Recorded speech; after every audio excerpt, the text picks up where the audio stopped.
안녕하세요.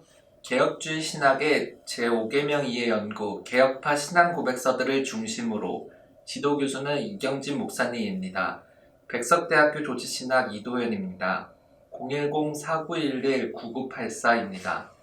제1장 서론, 제2장 개혁주의 신학의 제5계명 이해, 제3장 개혁주의 생명신학의 제5계명 이해, 제1장은 서론입니다. 제2장은 개혁주의 신학의 제5계명 이해입니다. 그리고 제3장은 제15절, 제5계명의 생명을 향한 실천, 제16절, 이웃사랑과 부모 공경의 연속성, 제17절, 결혼을 통한 부모와 자녀, 제18절, 개혁주의 생명신학의 신앙전수, 그리고 오늘은 제19절, 제20절, 제21절, 제22절, 제23절을 하도록 하겠습니다. 개혁주의 생명신학 7대 실천운동의 첫 번째부터 다섯 번째까지입니다. 제3장 개혁주의 생명신학의 제5계명 이해 제19절부터 제23절까지 1. 신앙운동 아볼로가 고린도에 있을 때에 바울이 윗지방으로 다녀 에베소에서 와서 어떤 제자들을 만나 사도행전 19장 1절 말씀 아멘. 반쪽짜리 요한의 세례만을 아는 것을 넘기 위해 유대교 절기인 유월절과 개혁주의 생명신학 7대 실천운동의 첫 번째 신앙운동을 통한 부모 공경과 자녀의 신앙교육은 자녀와 교회를 통해 하나님의 뜻을 전수하는 구속사적 행위이다. 이를 7단계로 나누어 전개하는 것이 개혁주의 생명신학 7대 실천운동인데 사역 공동체 만들기부터 시작하여 지역 현장에서 조정을 거쳐 사역을 확대시키고 사회봉사를 평가하는 과정을 통해 결국에는 지역교회, 선교적 교회를 활성화시키는 것이 목적이다. 개혁주의 생명신학은 신학 지식에만 매몰되는 것이 아니라 예수 그리스도의 사랑을 실천하기 위해 7대 실천운동을 제시하였다. 이는 효를 기반으로 하는데 효가 하나님 사랑과 이웃 사랑이라는 십계명의 중심부이자 교량 역할을 하며 실천을 강조하는 첫 걸음이기 때문이다. 십계명에 따라 살아가는 유대교의 7대 절기도 이스라엘 신앙생활의 질서를 형성한 것처럼 오늘날 교회도 7가지 실천운동을 따라서 신앙의 생명력을 회복하려 한다. 특히 성령의 역사를 통해 효를 기반으로 하는 사회 질서의 회복까지 바라고 있다는 점이 현대 한국교회에 자극을 주고 있다. 제20절 두 번째 신학회복운동 소유가 그침에 바울은 제자들을 불러 권한 후에 작별하고 떠나 마게도냐로 가니라. 사도행전 20장 1절 말씀 아멘. 목회적 실천을 위해 부모 공경을 권하는 개혁주의 생명신학은 성경 중심 신앙운동임을 천명하며 지나치게 사변적이 된 신학을 성찰하고 하나님과 말씀으로 돌아가려는 신학회복운동을 전개한다. 즉, 이 운동은 성경이 우리의 신앙과 삶의 유일한 표준임을 믿고 개혁주의 신학을 계승하는 신앙운동이며 신학은 학문이 아님을 강조하여 신학의 본래 의미를 회복하려는 운동이다. 아울러 개혁주의 생명신학은 성령론과 성경관을 핵심 개념으로 내세우며 새로운 예소 생명의 공동체 이해를 시도하는데 이것은 전적으로 성령의 역사와 연결된 것으로 간주한다. 이 신학회복운동은 성경, 연구와 영적 체험을 동시에 통해 참된 복음을 회복하는 신학으로 이해하고 참된 신학을 추상적 학문이 아니라 성경의 핵심 의미를 파악하는 공동체를 위한 복음으로 파악한다. 신학은 학문이 아니다는 주장을 처음 한 것은 2003년 한국복음주의 신학회 제2차 국제학술대회 폐회 예배 설교였다. 신학교의 공동체에 생명을 불어넣기 위함이었는데 프레임에 따르면 공동체의 타락이 결국에는 먼저 아담과 하와의 관계를 무너뜨린 것처럼 공동체의 관계도 무너뜨리고 그러나 하나님은 구속의 약속을 가족을 통해 주시기에 여자의 자손이 뱀의 머리를 상하게 할 것임이 창세기 3장 15절에 나타내 희망을 주셨다. 공동체의 회복의 희망은 신학 회복 운동에서부터이다. 제21절 세 번째 나눔운동 우리가 그들을 작별하고 배를 타고 바로 고스로 가서 이튿날 로도에 이르러 거기서부터 바라서 사도행전 21장 1절 말씀 아멘. 나눔 운동은 예수 그리스도의 희생적 사랑을 본받아 이웃과 받은 축복을 나누는 운동이다. 나눔은 물질 공유를 넘어 그리스도의 자기 희생과 연결된다. 이러한 나눔은 구약의 희년 정신과 계를 같이 하는데 공동체의 경제적, 사회적 약자를 회복시키는 뜻을 담고 있다. 초실절, 첫 번째 것을 드리라. 이처럼 나눔 운동을 실질적인 희년으로 경제적 가난에 적용해야 한다. 우리가 담대하여 원하는 바는 차라리 몸을 떠나 주와 함께 거하는 그것이라.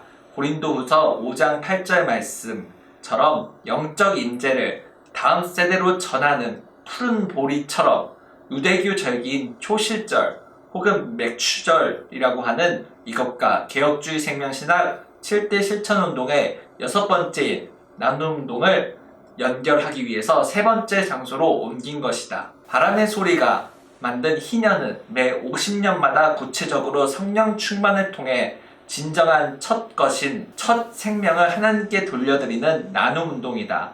부모는 자녀에게 복음적 가치관을, 자녀는 부모를 공경함으로써 하나님 나라의 질서가 세워져 우리를 부유하게 하는 점에서 나눔은 구원의 은혜에 대한 실천적 응답이다. 이 나눔은 세대 간의 신앙 정승의 연결고리로 부모의 신앙 고백과 삶의 본이 자녀의 신앙 형성에 결정적 역할을 한다. 경제적 가난이란 것은 곧 초실절 혹은 맥추절을 통해서 바로 예수님이 우리의 첫 열매가 되신 것처럼 그 사랑을 이웃에게 실천하는 것이다.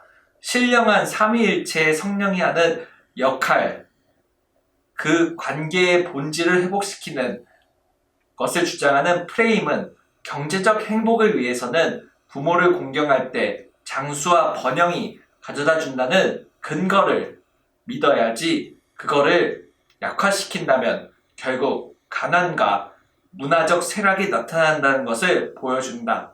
복지의 주체는 가족이었다라고 말한 러시드니의 말을 인용한 것은 두 가족이 있는데 모든 근본적인 영역인 가족이 아닌 교회와 국가 간의 관계를 크게 의미하는 것으로 국가와 교회를 큰 가족으로 보는 것이 중요하며 스스로를 다스리기 어려울 정도로 가족이 커졌다면 교회와 국가, 이 두 가족의 결국 우리가 나눔을 하는 주체로 나타나게 된다는 것이다. 제22절 네 번째 영적 생명운동.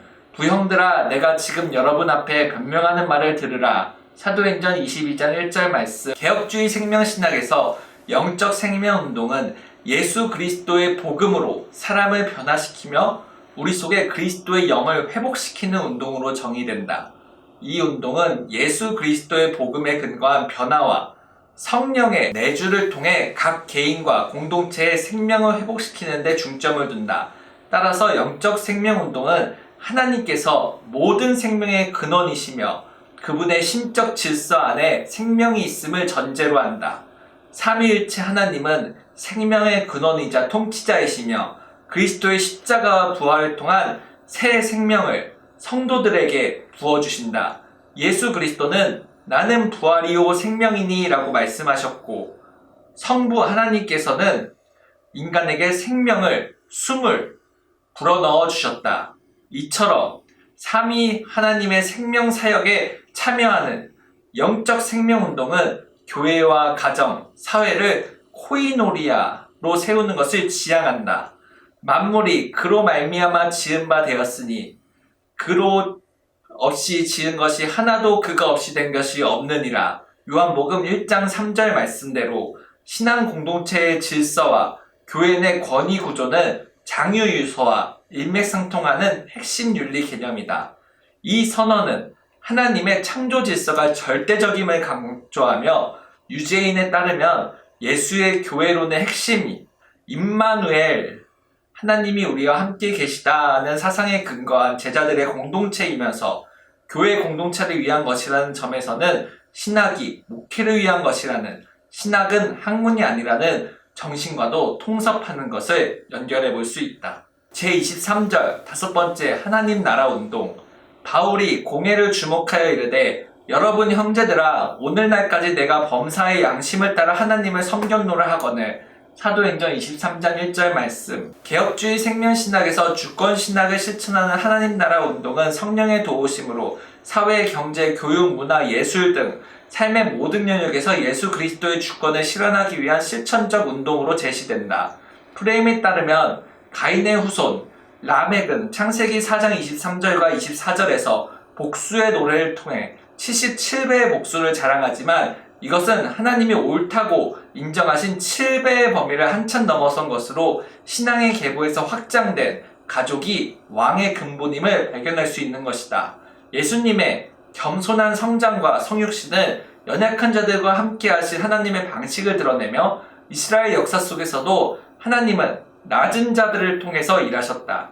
개혁주의 생명신학은 이 성육신적 섬김의 패턴을 통해 현대 교회 사역에도 적용하여 공통받는 이웃을 섬기는 사명으로서의 제자훈련과 성령의 은사를 활용한다. 성령의 은사는 사명 수행을 위한 능력이며 구약적 제사장과 선지자, 왕의 직무가 그리스도 안에서 성도에게로 위임되었다는 개혁주의적 관점이다.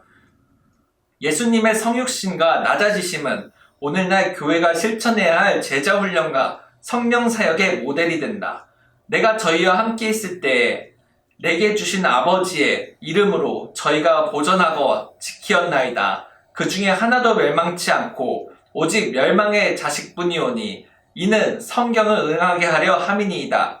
요한복음 17장 12절 말씀대로 유대교 절기인 나팔절 혹은 최근에 들고 있는 추수감사절 11월 셋째 주는 바로 하나님 나라 운동을 뜻하는데 16세기 종교개혁을 잇는 개혁주의는 삼위일체와 개혁주의 생명신학 7대 운동의 5번째 하나님 나라의 운동을 연결점으로 보아서 신조를 통한 영육과 육의 균형 잡힌 16세기 종교개혁을 다시 한번 일으켜 크리스천의 자유와 성숙을 강조하려 한다. 그것은 선한 사마리아인의 청지기 사명이고 실질적으로 경제적 가난한 자는 신조를 통해서 신앙 고백을 통해서 영과 육을 균형 잡는 삼위일체의 회복이 필요하다는 것을 하나님의 세상이 하나님의 주권을 실현하는 것을 목적으로 한다.